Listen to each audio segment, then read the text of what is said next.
Well, welcome to the 2012-2013 Child Safety Policy Training for First Lutheran Church.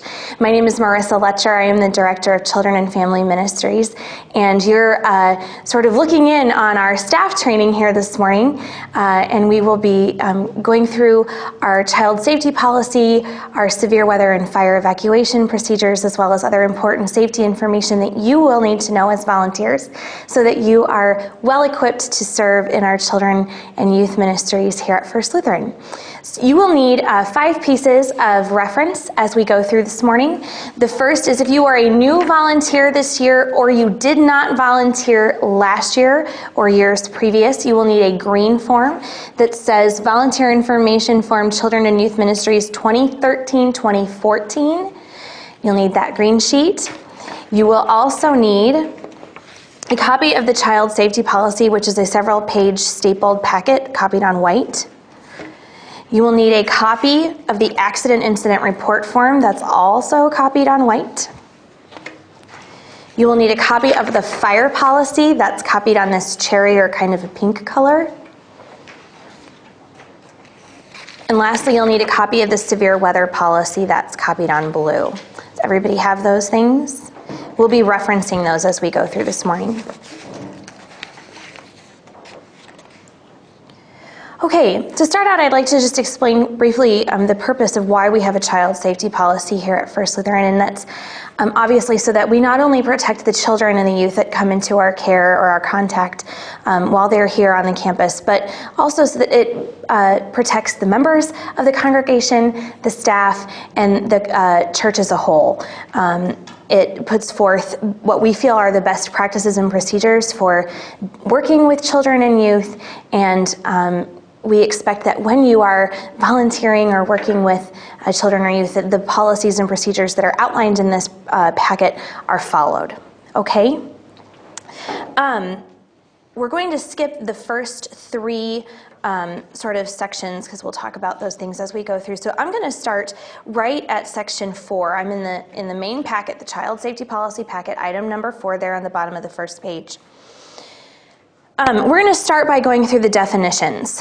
We're going to define who is an adult, who is a child.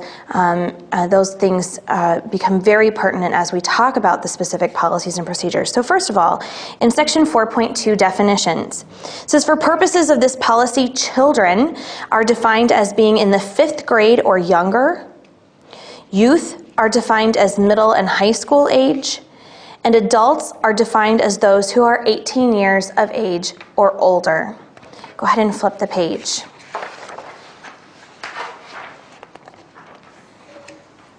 Section 4.3 talks about age restrictions. This is where we muddy the waters just a little bit because we realize that sometimes it can be a really great thing for an older student to be mentoring a younger student, and we don't want to prohibit that just because of our age definitions. So section 4.3 talks a little bit about how we handle some of those specifics. So 4.3.1, all those working with children must be at least a 6th grader and be at least 3 years older than the oldest child they are working with. What we're saying there is that anyone who's working with a student 5th grade or younger, has to be at least in 6th grade. We like that they are out of one program and into the next. We're also saying that there must be at least a 3-year age difference. So for example, you can't have a 6th grader mentoring or working with a 5th grader and be categorized as an adult. That just doesn't work. You could, however, have a 6th grader with a child as old as 3rd grade, but that would be your limit because there's your 3-year difference, okay? They must also be working alongside 2 adults using the 2-adult rule in section 5.1, which we're going to talk about in just a minute. Anyone age 15 to 17 can be considered an adult if working alongside an adult. So what we're saying there is we acknowledge that our teenagers have really specific gifts in leadership and teaching, and we don't want to discourage those gifts. What we are saying is that if you do have a student who is age 15 to 17 working with children, they must be working alongside someone who is 18 years of age or older or meets the definition of an adult. Any questions about age restrictions in that section? Okay. 4.3.2 says, all those working with middle school youth must be in 9th grade or above. Again, they're in the next section of schooling. Youth working with middle school students must be working alongside 2 adults using the 2-adult rule. 4.3.3, all those working with high school youth must be at least 1 year out of high school, so they must be at least a freshman in college. They must be working alongside 2 adults and use the 2-adult rule in section 5.1. All adults must be at least 3 years older than the oldest youth they will be working with. Again, this is similar to 4.3.1. What we don't want to see is a freshman in high school working, or freshman in college working with a senior in high school. We've got to maintain that 3-year difference. 4.4 is the application and screening process for the child safety policy. 4.4.1 says those wishing to volunteer with children or youth must complete an application form, that would be the green page this year, and undergo a screening process described below before beginning their volunteer position. And this is the screening process, 4.4.2. Background checks are required for all adults, young adults, and youth working with children or youth on or off church property and involved in church-sanctioned events. These checks should include, but are not necessarily limited to, the sex offender registry, Iowa courts, and personal references. Background checks for youth working with children will include only the sex offender registry. 4.4.3, to be considered continuously active, volunteers must complete or certify an application form every year and attend an annual training. If you are here this morning or watching this session on videotape, this will complete your training requirement for the 2013-2014 program year. So this will run roughly August, September of 2013 through July of 2014. 4.5, satisfactory completion of screening for volunteers. A satisfactory completion of screening means that we find no records, no adverse records, no known history of abuse or molestation of children, youth, or adults, no negative personal references. We prefer that you do have experience working with children or youth, or a satisfactory demonstration of the ability to learn how to do that, and that you are active in the life of First Lutheran Church. If, however, your application should return an unfavorable screening, that's outlined in section 4.6 if you want to go ahead and turn the page there onto page 3. An unsatisfactory completion of screening will prevent you from being able to work with the children and youth at First Lutheran. Those unsatisfactory results can consist of a prior conviction of either sexual or physical abuse, a criminal review. Again, those will be reviewed on a case-by-case basis, and so will the negative personal references. Those determinations will be made by the director of those specific programs in conjunction with the senior pastor, who is also an administrator of this policy. In the event, there's a note there at the bottom of 4.6, in the event of a negative decision, we will absolutely work with the volunteers to find them another place to serve in the community, in our community here. It doesn't mean just because you got an unsatisfactory report to work with children and youth that you don't have a place, volunteerism place here in our congregation. That's not true at all. It just means that because of the policies and procedures that we have set forth to protect our children and youth and this congregation, that's just not the best place for you at this time. 4.7, I'm not going to go through in great detail. That outlines training, which if you're sitting in this room or you're watching this videotape, you're doing it. But you do need to, everyone who does intend to volunteer with children or youth does need to go through this training. So if you know anybody who wants to volunteer, say, hey, you need to check out one of those videos. Let's go ahead and turn the page. We're going to delve into section 5 now on page 4. It's about a third of the way down. These are the stated policies and procedures of First Lutheran Church. We're going to go through these slowly and expressly, and I will leave adequate time for questions, though if you have something urgent, please don't hesitate to raise your hand. Section 5.1, all staff and volunteers will observe the 2-adult rule, which requires an adult working with youth and children to be paired with another adult. Except in an extreme emergency, the 2 adults will remain within eyesight of each other at all times when working with children and youth. Basically what we're saying is, please don't work with a group of children by yourself, children or youth. Please work with someone. We prefer that they be trained, screened adults, but we also recognize, and we're going to go through this in just a little bit, that there are times when you cannot have a second trained, screened adult. Maybe your kid's own teaching partner calls in at the last minute and is sick as a dog, or has a child at home that is sick. We can make reasonable accommodations, and those determinations will be made by the Director of Children and Family Ministries, the Director of Teen Ministry, the Director of Administration, who is Gordon Epping, or Steve Knutson as senior pastor. Those are the 4 administrators of the policy. So if you found yourself in a position where you were leading a group of youth or children and you knew that you needed to have a second adult, and that person wasn't available, you could seek out one of those 4 people and we would help you find an acceptable and agreeable alternative. Section 5.2 talks about when children need to use the restroom. This is always everybody's favorite topic. This policy happens a lot, has a lot of relevance to children's ministry, and so we'll read through this. 5.2. When children need to use the restroom, they will ask permission from their teacher and proceed to the restroom. One of the teachers from the room will stand at the classroom door to make sure that the child gets to the restroom, while also being visible to the other teacher and the rest of the class. When the child is finished using the restroom, both the teacher and the child will return to the classroom. And I'm going to stop there because the next couple of sentences are a little bit different. We'll talk about those separately. Okay, so restrooming. Basically what we're saying is, as you are with another adult, one of you needs to stand in the doorway of your classroom and eyeball the restroom. Watch that child get down to the restroom. Watch for other children entering the restroom. It's always Sean's great delight to walk in there and find paper toweling all over the floor and clogged up toilets, isn't it, Sean? What we want to make sure is that if there are multiple children in the bathroom, that they're going in there, doing what they need to do, and leaving, that they're not messing around. So you're looking for that. You're also watching for other adults that may enter the bathroom. We actually close the 3rd floor restrooms and the 1st floor restrooms from 9:15 to 10:45 every Sunday morning. That's when we have children in those rooms. That's when they're using those facilities.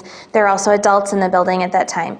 We simply ask that if you are with a group of students and you have a student in the restroom and you see an adult approaching that restroom, say, "Hey, good morning. Just wanted to let you know that these restrooms are closed right now to adult use. You are more than welcome to use the restrooms near the administrative offices on the main floor or the 2nd floor of the building. Please redirect them to that area. Those restrooms will always be open to adult use on Sunday mornings." Back to 5.2. Volunteers are not allowed to change diapers. You're not allowed. Aren't you glad? You're not allowed. Don't do it. The reason that we say that is there's no need for you to have to change a diaper.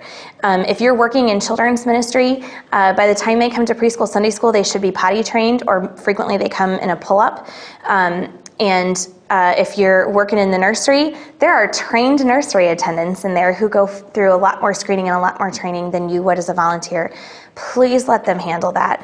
There are procedures written there for them. They know how to handle that. They do it. I'm sure they complain about it. They do it all the time. So please let them handle it.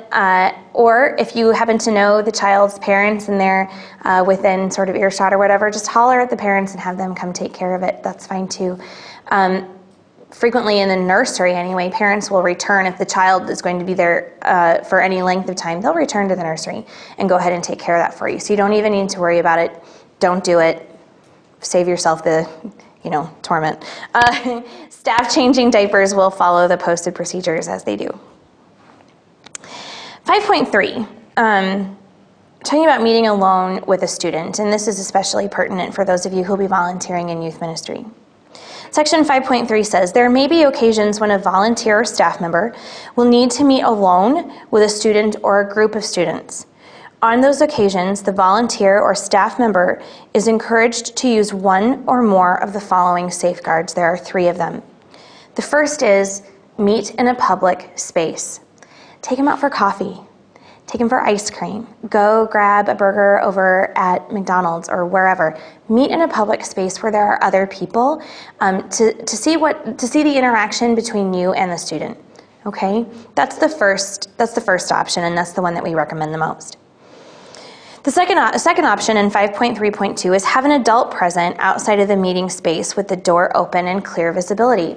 Let's say you have to meet here at church. Maybe that's the most convenient place. Maybe the only open space to meet is in a classroom. That's perfectly fine. Go into the classroom, turn the lights on, then you'll need to prop the door open. And that person doesn't have to be sitting right outside the door. They don't necessarily need to be in earshot. Maybe they're across the hall. Maybe they're down the hall a little ways. They don't need to hear the content of the conversation, but they do need to be able to maintain visual contact of you and the student at all times. Okay? 5.3.3. If it is absolutely necessary to meet with a youth or child privately behind closed doors, the staff member or volunteer will first call or talk to the parent or guardian and gain their specific permission to meet privately with their child. It is not necessary to tell the parent or guardian the subject matter of the conversation. Basically what we're saying here, if it is absolutely necessary, perhaps the content of the conversation has to do with a really tense situation at home, or something that they are concerned about approaching their parents with. This happens frequently as we develop relationships with children and youth. They feel they can trust you maybe more than they can trust their parent or whatever or their guardian, whatever the situation is. We're saying if push comes to shove and you must meet with them privately behind closed doors, this policy is saying you must contact the parent or guardian and get permission from them to meet with their child privately.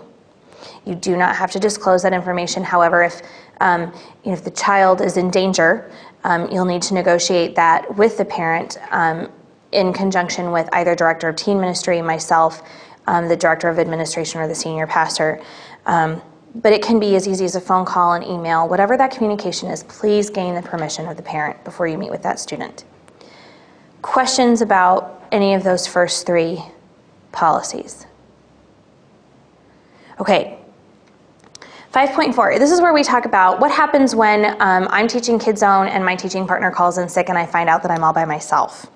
5.4 says, on occasion, a situation may arise in which the second adult, as required in the 2-adult rule of section 5.1, is not available. In such a situation, the director of teen ministry, director of children and family ministries, or his or her designee shall take reasonable steps to ensure that this child safety policy is otherwise followed. We do this in a bunch of different ways. It doesn't mean that you shouldn't show up. Please show up. It doesn't mean that you get out of having class. Please have class. The kids are there to see you and have fun with their friends. We want you to still have class. We can make some accommodations. The first thing we can do is we can leave the classroom door open. Frequently, I am every Sunday I'm walking up and down the halls, making sure that you have what you need, that everything in the room is okay, things are going well. That's an easy way for us to check in on you with the door open. Another thing that we've done, another accommodation we've made, is we've just kept the class in the fellowship hall.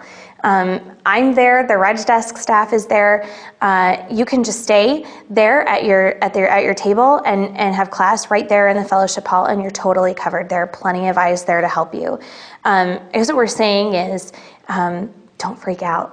If you show up and you don't have a second adult, we can help fix that situation. Obviously, what we are saying, though, is that the 2-adult rule is our preference. We acknowledge that that is the best practice, and it is what the policy is. What we're making accommodation for in 5.4 is we realize that life happens, and that doesn't mean that ministry should stop, that we can do things to make sure that everybody can still be successful. 5.5 talks about sign-in and sign-out procedures. So sign-in and sign-out procedures will be in place for parents, guardians, or their designee to follow as approved by the Director of Children and Family Ministry. In the case of a parent or guardian failing to pick up their children from their assigned classrooms in a timely manner, the children may be moved to a common area where they will remain until they are picked up by a parent or guardian. While in the common area, they will be supervised using the 2-adult rule as described in section 5.1. So what we're saying is when parents bring their children to whatever it is, Kids Zone, Vacation Bible School has a sign-in and sign-out procedure. That sign-in and sign-out procedure needs to be followed. And it's not only for our attendance so that we know who's here, but it's also so that we know who dropped the child off. Who's the child here with? If they end up having an issue in class and I see that, oh, Janie's mom, Cindy, dropped her off, I'm going to go looking for Cindy. It helps us to know a couple of different things, so please make sure that you're helping parents follow the sign-in and sign-out procedures. And then as far as pickup goes, typically they sign their children out in their classrooms, at least in KidZone. And sometimes it happens that all the other children have gone, and there sit the two teachers and one lonely peanut. And typically what's happened is mom and dad have gotten, or grandma and grandpa, whoever it is, have gotten lost in conversation with friends after church, or they're really, really into that cup of coffee that they're having, and they forget. They lose track of time, and that's totally okay. What you ought to do in that situation is go ahead and the adults walk the child down to the Luther Fellowship Center, which is downstairs at the end of the hallway on the first floor. That's where the KidZone registration desk staff will be. That's where I will be, and that's where you can leave them safely. And parents will know that if they get up to their room and uh-oh, the light's off and nobody's there, they can head down to the LFC and pick up their children. The reason that we make a point about this is because frequently, in fact, 95% of the time, the people who are volunteering in children and youth ministry are also parents of children in those programs. And what happens is when one parent forgets to come pick up their peanut, then all of a sudden we have other parents who can't pick up their peanuts, and then other parents who can't pick up their peanuts, because everybody's waiting on one set of parents. And so as soon as you realize that, hey, it's really getting late, it's past 10:45, it's past pickup time, go ahead and bring that child down to the LFC, and then you're free to go pick up your own children. If you have questions about that, just see us down in the LFC. 5.6, all classrooms will be inspected to be sure that a safe environment is provided. We always do that every late summer, early fall. It's done by several different people, myself, the director of teen ministry typically, Sean as the building superintendent. But obviously we can't catch everything. If you note that something is out of order in a classroom, something's broken, something, maybe the bottom of the chalkboard or the whiteboard is coming up off the wall, that's a hazard as far as children moving in and out of the classroom, cutting themselves, cutting their head, arm, whatever. Please let us know if there are broken chairs, broken tables, whatever that is. Let us know and we'll get that repaired. 5.7, all staff and volunteers will be required to wear a church-issued name badge with their name clearly visible during Sunday school hours, confirmation hours, and other church-sponsored events which are held at First Lutheran Church, and I would add even outside of First Lutheran Church. Name tags accomplish two things. Number one, they remind your kids what your name is. Because let's face it, even I forget sometimes their names, and you'll forget their names, but it helps them to know who you are. And number two, if you've ever noticed, those church-issued name badges, at least in children's ministry, they change color every year. I think last year they were purple, and the year before that they were green. They have a seal on them. They are embossed with the church's seal. So there's a raised stamp and a texture to the name tag. We don't make those name tags until you have satisfactorily completed your screening and training requirements. So when you get that name tag, that's really, literally, it is your stamp of approval. It helps parents know that you are an okay person for their children to be with. So please, please, please, please, please wear that name tag at all times. 5.8, the adult to children ratio for any children or youth activity will ideally be no greater than 1 to 16. I tell my people, and you'll hear me say this again, I'm sure at other times, I like to say no more than 1 to 10, because 2 adults for 20 kids, that's a lot of kids. And regardless of the ratio, you're gonna have to have 2 adults with any group of students, any number of group of students anyway. So, yeah, I guess that statement stands on its own.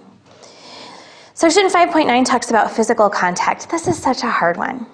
5.9.1 says physical contact in disciplinary situations is not permitted unless it is clearly necessary to protect yourself, others, or the individual in question. I would say don't do it. Don't do it.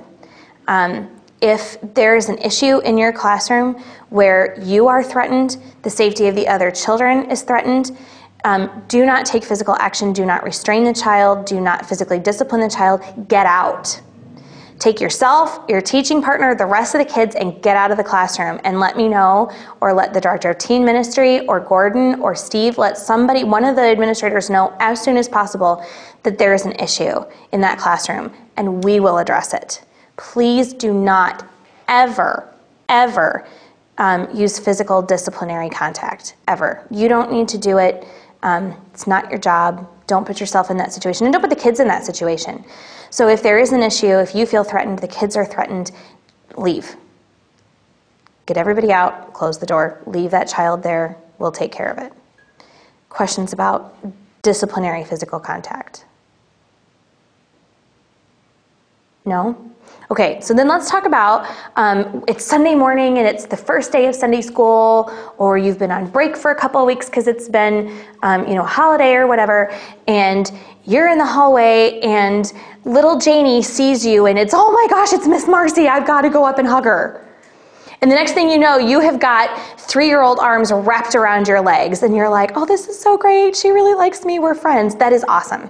I'm so glad that you have that relationship with that student. But the next question is, what's your appropriate response as a volunteer? It is so hard not to want to just like scoop them up and get all that love that's just like sweet as sugar. It's so hard not to do that. But in those kinds of cases, we always have to consider how it looks to other onlookers. How does that look to people on the outside who are observing what's going on?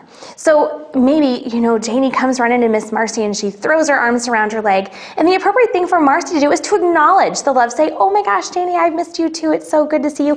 And maybe it's a lean over and a pat on the back.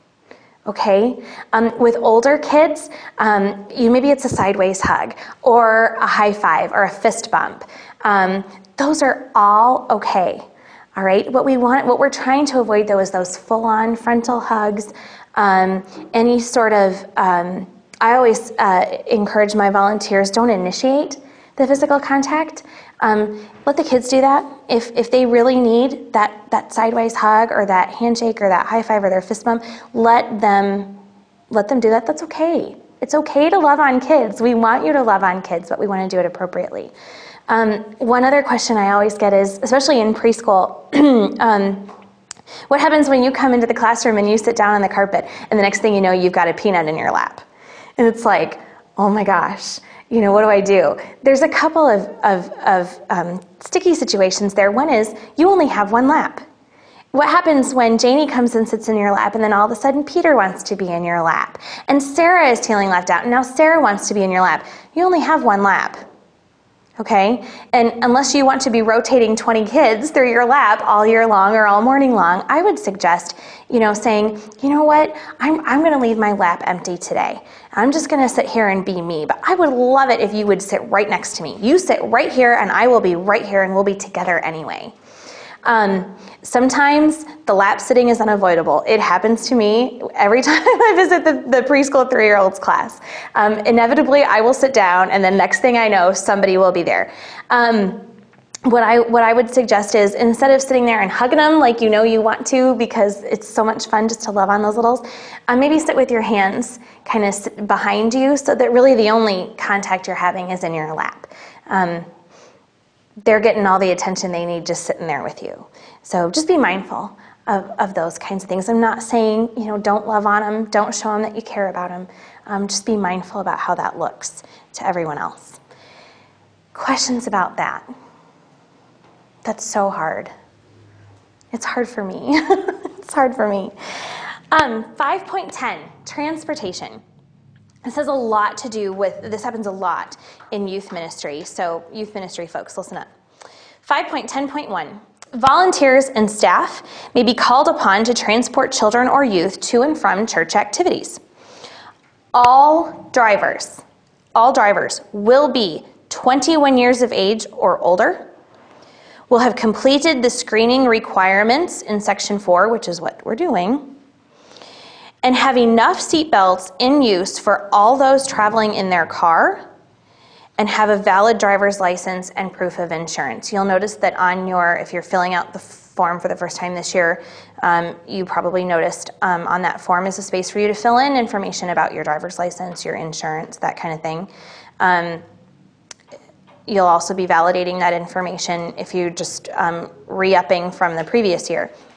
What we're saying is, if you're driving anywhere with kids in your car, any number of kids, you have to be 21, have completed this child safety policy training, have a seatbelt for every student in your car, have a valid driver's license and proof of insurance on file with the church. You must. If you do not have those 4 things, you cannot drive.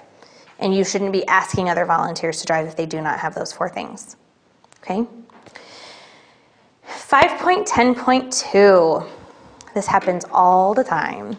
If a youth or child needs a ride home by a volunteer or staff member due to them missing their ride or their parent or guardian failed to pick them up, the parent or guardian must first be called and give their permission for the volunteer or staff member to provide transportation for the youth or child. The parent or guardian will be given the approximate time their child or youth will be leaving with the volunteer or staff member and the approximate time they can expect them to arrive at their home. The driver must have met the screening, driver's license, and insurance requirements contained in Section 4 and Section 5.10.1 above. Don't turn the page yet. You might want to take notes. What we're saying here is church is a great place for a whole bunch of people who want to do really nice things, and that's awesome.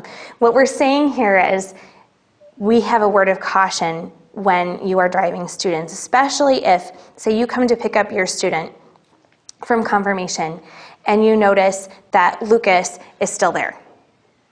And you're like, Lucas, where's your mom? I thought she was coming to get you. And Lucas says, I don't know. And then the well-meaning volunteer says, oh, it's okay, I'll give you a ride home. You live just down the street, it's totally fine. We're asking you to take a breath and say, is it really fine? Because more often than not, and more often than we care to admit, just as Lucas takes off with Mark and his mom, Lucas's mom shows up. And Lucas's mom comes in and says, where's Lucas? And we go, we don't know. That's a problem. That's a problem. It's a PR problem for us. It doesn't appear to the parents that we can take care of their children. And now we've got a kid that we don't know where he is, and neither does his parent. That's not okay. So if it should happen, you notice that Lucas is still here, head to the office, head to the Narthex phone, pick it up, call his mom, call the home number, call her cell phone number. We've got all kinds of phone numbers in Shepherd staff.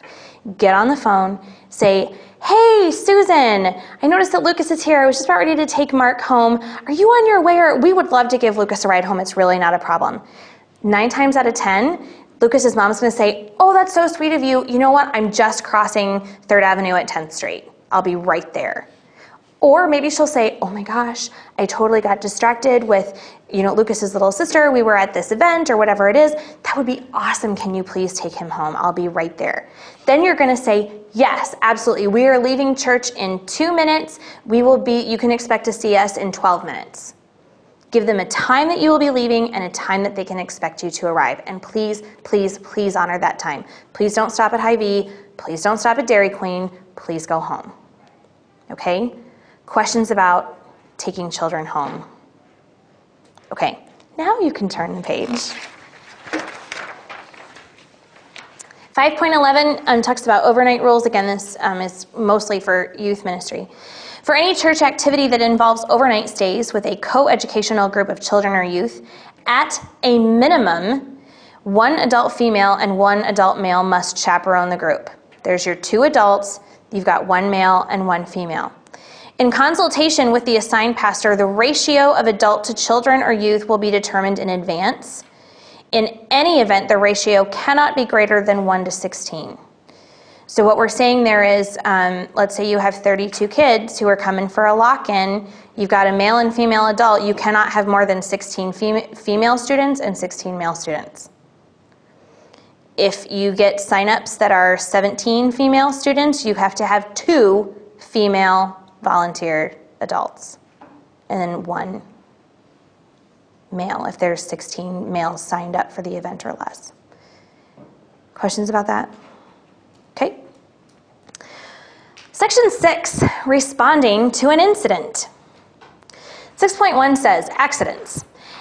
Anytime a staff member or volunteer witnesses an accident in which someone under their care is hurt, they must complete an accident incident report form and turn it into their supervisor. Pull out that, there's a white page. You have a copy, what you have in your packet is a photocopy of this form. This is an accident incident report form.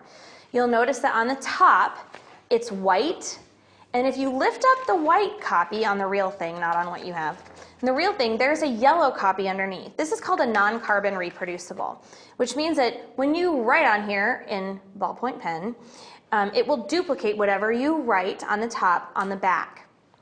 So you're going to fill this out. Let's look at this form. At the very top, it says date of incident. That's where you would write the day's date. The time of the incident, approximate, if you don't know exactly. You can write 10:30 if it was really 10:34 and you didn't look at your watch. The name of the person injured and their age.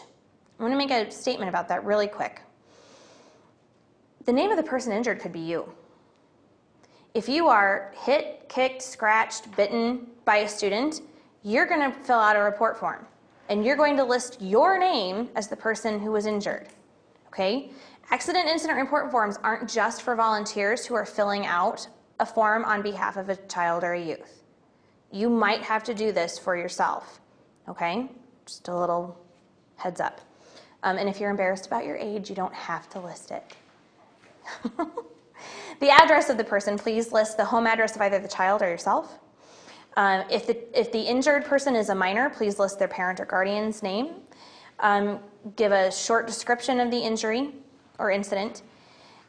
List names of the people or a person who witnessed the incident, their names and phone numbers if you have them. And then you've got about 6 or 7 lines there to describe the incident and the action taken to address the injury. Please include a timeline summary of action. So what we're saying is, I can't even tell you how many of these we filled out during VBS.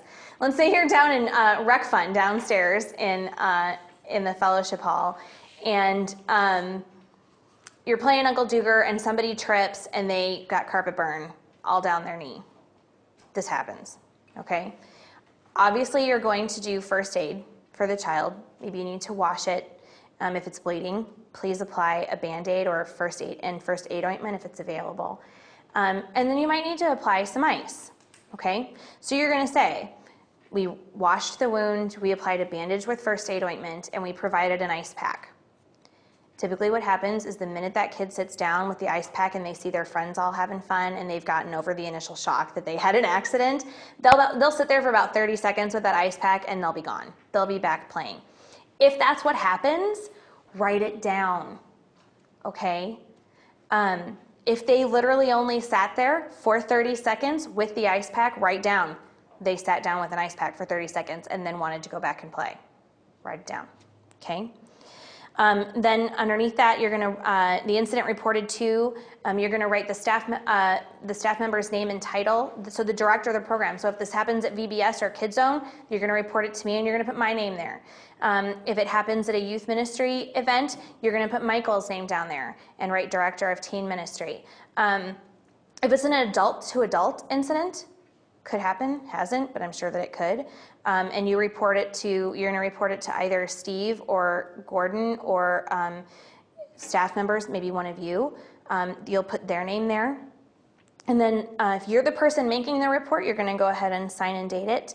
And then if the student can write their name, signature of injured, or their guardian. So if they're a minor, they're a child under the age of 18, you're going to have the parent signature there and the date. Then, with the real copy, you're going to tear them apart. Okay, the white copy goes with the parent or guardian or the injured person, and the yellow copy must come to the director of that program. Whatever staff member you reported that incident to, it's got to go to them, that yellow copy.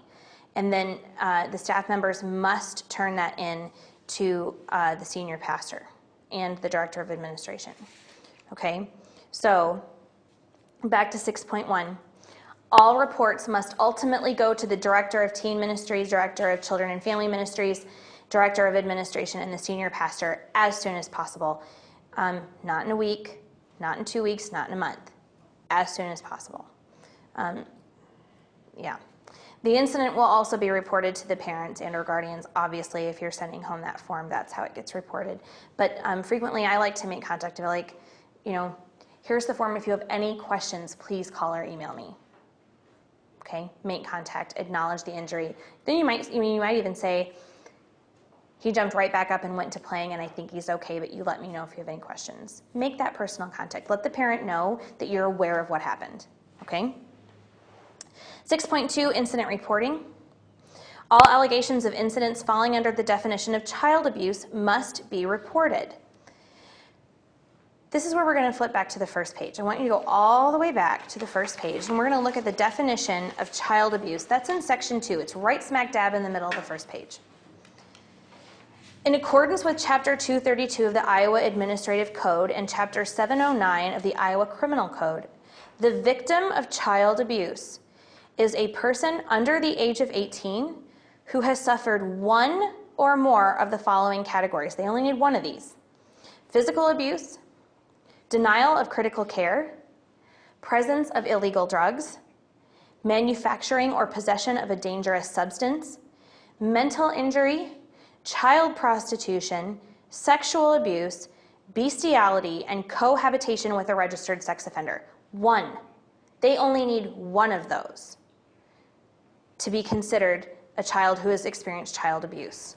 Okay, one. So go back to page 6. In the case of the report of suspected abuse or neglect, the following actions are to be taken. I'm going to pause there just for a second. As you develop relationships with children and youth, they will tell you all kinds of stuff. Okay, if they feel that they can trust you, that they have developed a relationship with you where they can express things to you, you will hear some things that you don't want to have to hear. That it happens. However, you are not, hear me say this, as a volunteer at this church, you are not a mandatory reporter. You are not a mandatory reporter. If you are a teacher or a nurse or you're a mandatory reporter in the rest of your life, in your Monday through Saturday life, that's a different issue. As a volunteer at First Lutheran, you are not a mandatory reporter. However, if a student that you're working with is in one of those situations, in an abusive situation, it is in their best interest that you tell somebody. And this is how we do that. 6.2.1. Remove the victim from the situation and make sure that they are safe. This is the primary concern. If Jamie comes to KidZone and tells you that her dad beat her up last night, and you see bruising or scarring or whatever it is, you need to find me, find Steve, find Gordon, find Michael, find a staff member, and tell them what is going on, what you have observed, what Jamie told you, okay? And then you need to make sure that that child is safe from the perpetrator, for the alleged perpetrator. Remember, these are only allegations, okay? 6.2.2, notify the director of teen ministry, director of children's ministry, director of administration, and or the assigned pastor, Steve, of the incident as appropriate. The senior pastor will always be notified. So if you are in a KidZone room and you come and tell me, or if you're in a confirmation room and you tell Michael, we're going to go tell Steve. That's how we roll, okay? 6.2.3, the staff member that will be signing the report of suspected incident of youth and child abuse will remove the accused from contact with other children or youth. So if Jamie comes in and tells her teacher that her dad beat her up, he's going to be removed from any contact with any other children in the building. Additionally, I will then be the one making in conversation with Pastor Steve the report of suspected incident of youth and child abuse. 6.2.4, the staff member notified will fill out the report of suspected incident of youth and child abuse immediately.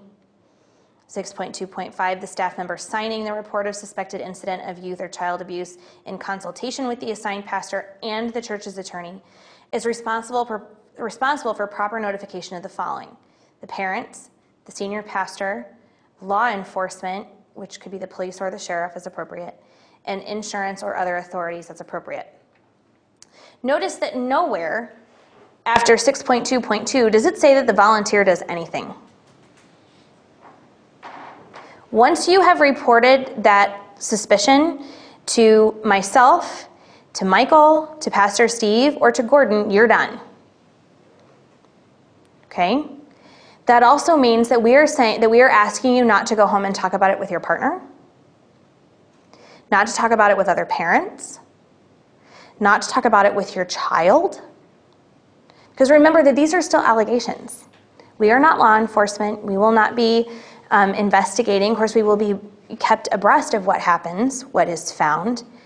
But we have no idea. I mean, kids sometimes in desperate need for attention or whatever it is will make things up. This happens frequently in churches and schools and all kinds of other organizations. They'll make them up. We could do real damage to families, to children, to people that we are in Christian family with if we go blabbing that around prematurely. That also means that, and we'll go over this in just a minute, that the only person who can speak about this to anyone will be the church's attorney and their designees. Frequently, that would mean that it would just be the senior pastor and or the director of that program. So once you have reported it to one of the administrators of this policy, then you're done. And we ask that you keep that incident in confidence. Should we find that action needs to be taken, maybe pick up or drop off contact restrictions of a parent to the child or another adult to a child, we have those instances in children's ministry, believe it or not. That is real life for us. We have children for whom we cannot release them to certain adults. We will keep you, their volunteers, their teachers, we will keep you informed of those situations, obviously. But we just ask that once you've reported those, that you just let it lie and we'll keep you informed. That is so hard. Do you have questions about any of that? Okay, let's flip the page. 6.3, responding to allegations. 6.3.1 says our guiding principle in all things is to deal with the allegations by taking it seriously. Securing the well-being of the victim, making every effort to maintain confidentiality, and seeking to reach out to both the accuser and the accused in Christian love. 6.3.2, the official spokesperson in the event of an incident is the church's attorney. All communications, all of them, will be cleared by the church's attorney. All other persons involved in the incident should offer no comment to any party without the permission of the church's attorney. So there again, once you have reported it to the appropriate staff member, it's been reported to the senior pastor and to law enforcement, please, please, please do not talk about it to anyone. To anyone. In dealing with the accused in 6.4.1, during the time of the investigation, the accused will be removed from contact with all children or youth until completion of the investigation. That's to protect everyone involved. Even the person who is accused, whether they're guilty or not. We just want to make sure that everybody is safe and that we're doing the best that we can to make sure that that law enforcement can deal with it, that the proper procedures and channels can be vetted and followed and all that stuff. So that's the policy. Any questions about anything in the specific child safety policy itself before we move on? Nope? All right. Okay, we can put that aside. The next thing we're going to take out is this cherry-colored paper. It's your fire policy. This is basically how to get out of the building if there's a fire. Fire procedures. Number 1, if you see fire or smell smoke, please pull the nearest fire alarm or dial from a building phone 911 to alert the fire department. If you're calling from your cell phone, just 911. And leave the building in an orderly manner using the nearest safe exit. Do not use the elevator. For hopefully what are obvious reasons. Do not use the elevator. Number 2, if the fire alarm sounds, exit the building in an orderly manner using the nearest safest exit. Do not use the elevator. Please help those around you who may require assistance. Okay, so exiting the building.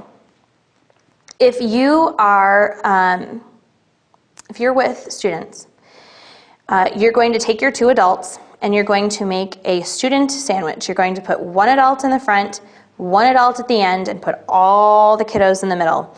And you're going to exit the building. And one of you needs to grab your attendance sheet so that you know who all to look for when you get outside.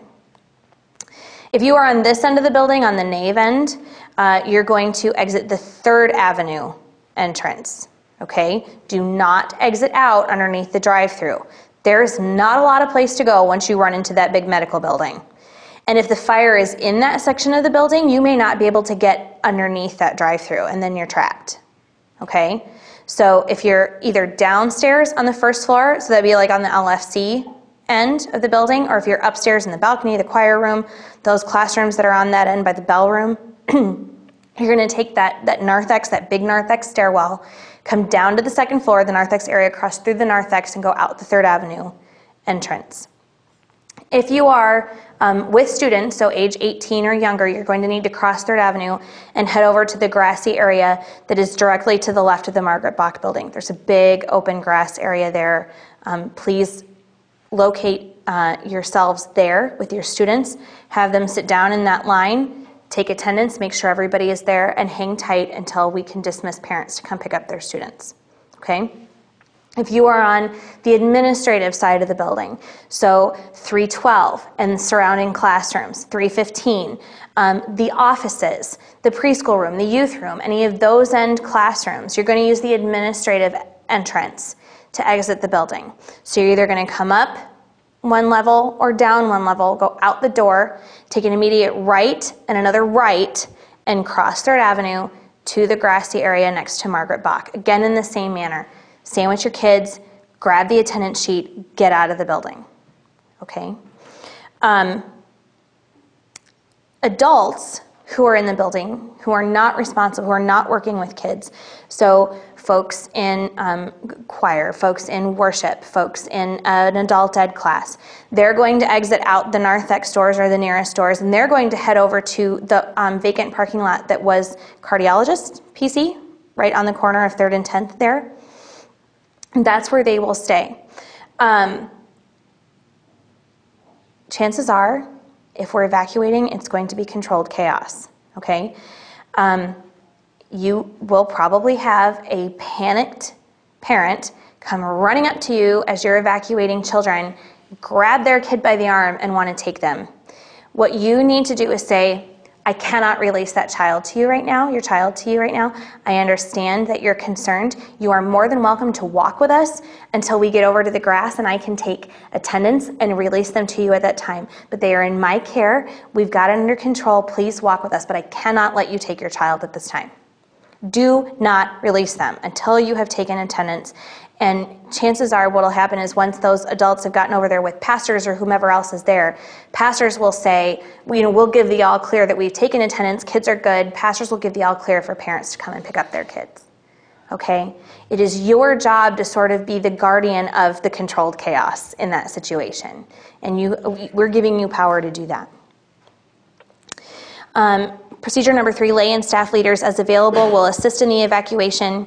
Do not return to the building until the fire department captain, a pastor, or a leader authorizes you to do so. So if you're a trained, screened adult and you're not with students at the time of the evacuation, please come help those who are. Maybe you're not teaching that weekend. Maybe you're off that week on confirmation. Whatever it is, come and help the rest of the volunteers who are with those students. Just be assistive. Again, it'll be chaotic and it's panic-inducing and it's scary. So since you'll be most likely the ones with the calm heads, please lend the calm heads. Number 4, if you're 18 years of age or older, again, please go to the cardiologist PC parking lot. If you're 17 years of age or younger and not with your parents, go to the vacant grass-covered lot just to the east of the Margaret Bach building. Remain with your group. Follow directions from your leader. Your leader will reunite you with an adult member of your family when they come to the alternate parking lot for you. Clear as mud? Questions? Nope? Awesome. Blue sheet. Looks like this. This is severe weather policy. Okay. Situation. When a tornado or severe storm warning is declared and public warning systems are activated, all church activities will cease. The public warning signal is a 5-minute steady siren blast. We had to do this right after we had dismissed VBS already this summer. When those alarms sound, we stop. No matter what is happening, no matter who is in the building, everything stops. Everyone needs to proceed to a safe place. So action steps. Number one, somebody will use, staff member will use the public address system located in the Simplex voice control panel, which we all learned to use, staff. And you will make this announcement. This is a severe storm alert. Please proceed in an orderly manner to the fellowship center or basement floor hallway. Those are the safe places. So the first floor hallway, not in front of the doors have glass. So along the hallway walls and in the fellowship hall. Okay, that's the safe area. That's where you'll proceed. You'll sit on the floor crisscross applesauce on your bottom facing the wall with your knees on your elbows on your knees and your hands covering your neck and head. Okay, and you'll need to instruct children and youth to do that as well. All available staff members should give assistance and direction. Again, do not use the elevator. Handicapped individuals may be directed to restrooms on any floor, if time and assistance at stairways are not available. Encourage people to stay away from windows and doors with glass panels. We have a lot of those, so just be aware. Instruct them to sit in the tuck position, account for all people, maintain order as much as humanly possible.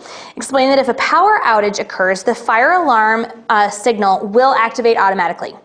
If we lose power in that situation, the fire alarm will go off and that's fine. Do not try to silence it. After the danger has passed, the person in charge should announce over, again, the Simplex voice system, the storm alert is over, please return to your room or activity. A staff member will silence and reset the fire alarm per procedure if necessary. Flip over your sheet. If we were to have a severe storm and there was damage to the building, the likelihood that there could be a medical emergency would go up. So this is what the policy is. If a tornado strikes or in the case of a medical emergency, the lives and safety of people will take precedence over structures and artifacts. Persons with first aid knowledge or medical training are encouraged to help victims. There are several people in this building that are here a lot who are first aid and CPR certified. The staff members are myself, Tammy Horrock, our administrative assistant, Lindsay Scheibe, who is our nursery coordinator, and all of the nursery staff, all of them, are first aid and CPR certified. So if a medical emergency occurs and you need somebody with first aid and CPR knowledge, you can come and get any one of us, and we are happy to help you. Additionally, any doctor or nurse in the congregation would also be able to assist. The action step, obviously you're not going to move the injured person, but relocate everyone else to the cardiologist PC lot located across the street from the church at 3rd Avenue. Account for all people at the reassembly site. Do not enter sections of the building that have been damaged, obviously. The first thing you're going to do is you're going to aid the victim as needed. Number 2, you need to send somebody to call 911. Please don't just say to a group of people, somebody go call 911. Say, you, go call 911. Designate a person. From a building phone, they will need to dial 911. They will need to tell them that they are calling from First Lutheran Church at 1000 3rd Avenue Southeast. Then they will need to instruct the emergency responders where to go. If your emergency is in 312, you don't want to send them to the 3rd Avenue entrance. You want to send them to the closest place. They need to come up the administrative entrance stairs. Okay? If you're on that end of the building, under the drive-through, if it's accessible, is fine. 3rd Avenue is probably your best bet. Then that's frequently where they go. Okay? Whoever you're sending to call 911 needs to stay by the phone. If you call from a building phone, frequently EMS will call back to make sure that it's not a prank call. So tell them to call 911, report what they know, and stay by the phone. Okay? Then you'll need to designate another person. So you said, you, go call 911. You, go wait by the 3rd Avenue doors. Send somebody to go wait there to bring them in and show them where the injured person is. Okay? Follow all the directions given by the emergency personnel. Questions about medical emergencies. We're going to talk a little bit more about those in just a second, but I want to leave room for questions there. No? Okay. Other emergencies and situations. Other situations will be handled in accordance with the best judgment of a church staff member or other adult present. In circumstances where a personal injury has taken place, follow the above action steps. After the emergency evacuation has been completed, please complete an accident incident report form, because we've had an accident, in accordance with the child safety policy. The statement is needed for insurance purposes, and it should summarize who, what, where, when, and why. The completed accident incident report form shall be turned into the Director of Administration and the Senior Pastor. And.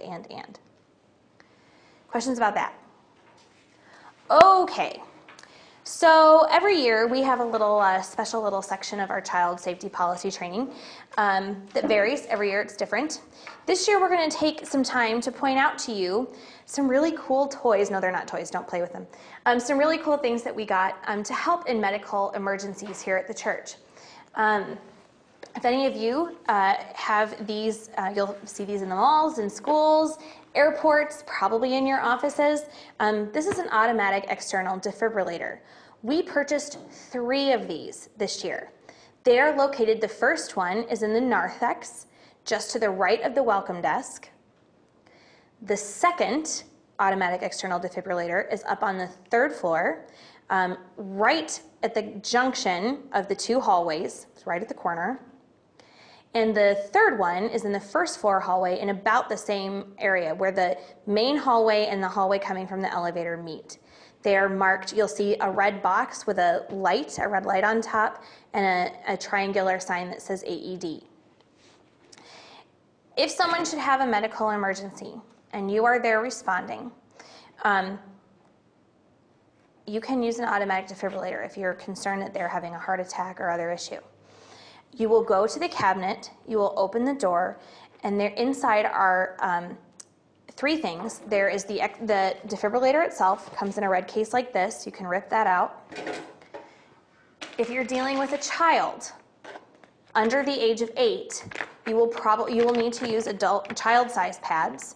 They're in a bag that looks like this inside the door to the left. Okay. There's also a folder in there that looks like this. Probably won't be very helpful to you in an emergency, but it's there if you need to know where it is. Okay? If you have a situation, someone is having a heart attack, you lay them on the floor, you will need to remove their shirt. Open up the AED machine. Inside are scissors if you need to cut away clothing. This is the automatic external defibrillator itself. Okay? If you lift up on this tab and open up this section here, you will find what I already took out, this little red pouch. If you open up the little red pouch, there are rubber gloves. There are alcohol pads, scissors, and a razor. Sorry guys, if you're really hairy, you're getting a shave. A medical waste bag. So if there's blood, please deal with bloody things in there. And a mask. As you administer CPR, there's a mask there for you. As well as, looks like, a spit shield is also in there. If you're unsure how to use those things, grab one of those people that's first aid and CPR certified. We know how to do it, and we're not afraid. We'll just jump right in there. Okay. Inside the case, you see this little panel right here. These are basic instructions for how to use one of these. These can save somebody's life. I know that we live a block from both of the hospitals, but it could take 2 or 3 minutes for emergency responders to come here. And in those 2 to 3 minutes, you could literally save somebody's life if they're having a heart attack. So you need to lay them on the floor, tap them on their shoulder. Are you okay? I'm going to help you. You will need to open up the kit, pull this down, and apply these pads to the pictured areas located. If they're super hairy, you'll need to shave them. As I understand, Some emergency responders say that it takes too much time to shave those areas. There are 2 sets of pads. You could apply a pad and rip it off and then replace the pad. I know everybody's cringing. It's okay, you're saving somebody's life, it's all right. Then the AED will walk you through what to do. This little machine is going to tell you precisely how to help that person. So you're going to get them all hooked up, and then when it tells you, it'll ask you to back away, and you're going to do hands off, as the computer is sensing whether or not that person actually needs a shock.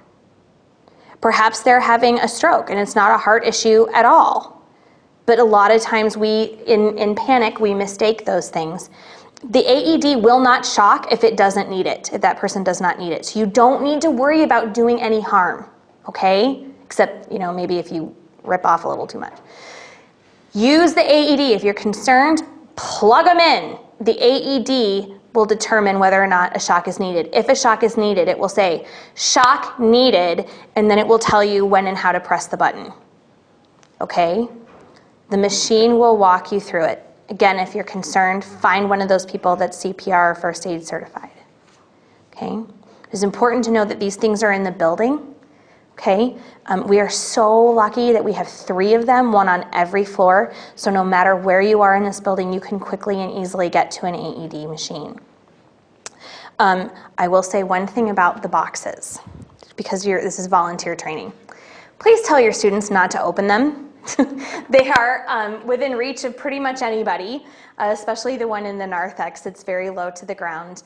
When the case is opened, when the door is opened, the alarm will sound. There's a buzzing, beeping sound, and the light will flash. So if your kids are messing with it, please instruct them to just close the door and leave it alone. It is not a toy. It's meant to save somebody's life, and they can do that when they're used properly. Questions about where they are, what they do, when you should use them. If you have any questions, find a staff member, find somebody who's CPR certified. But don't hesitate to use it. Again, it will not shock if the person doesn't need it, so do it. We can replace pads. Those are easy. It's hard to replace people. Okay? Questions about anything we've covered? I know it's a lot of stuff. Okay, well, then I want to thank you for taking this training. Again, this certifies you for the whole of the 2013-2014 program year. It's hard to believe we're saying those numbers already. If you have any questions about things that we've covered here or haven't covered, please feel free to call or email myself, Pastor Steve Knutson, Gordon Epping, the Director of Administration, or Michael as soon as he gets here, although I have a feeling he'll be kind of new to this and he'll be having questions of his own. So, but don't hesitate to ask. Feel free to get in contact with any of us if we can help you in any way.